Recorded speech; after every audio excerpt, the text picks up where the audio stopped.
اے پیغمبر لوگوں سے کہہ دو کہ کوئی بات تم اپنے دلوں میں مخفی رکھو یا اسے ظاہر کرو، اللہ اس کو جانتا ہے،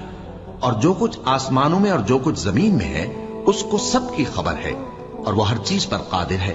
جس دن ہر شخص اپنی کی ہوئی نیکی کو موجود پا لے گا اور اپنی برائی کو بھی دیکھ لے گا تو آرزو کرے گا کہ اے کاش اس میں اور اس برائی میں دور کی مسافت ہو جاتی، اور اللہ تم کو اپنے غضب سے ڈراتا ہے، اور اللہ اپنے بندوں پر نہایت مہربان ہے۔ اور مومنو یہ نہ سمجھنا کہ یہ ظالم جو کام کر رہے ہیں اللہ ان سے بے خبر ہے،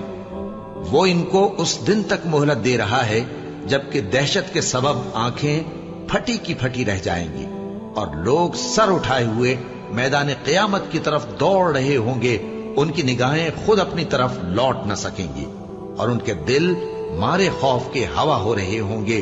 جن لوگوں نے ایمان کے بدلے کفر خریدا وہ اللہ کا کچھ نہیں بگاڑ سکتے، اور ان کو دکھ دینے والا عذاب ہوگا۔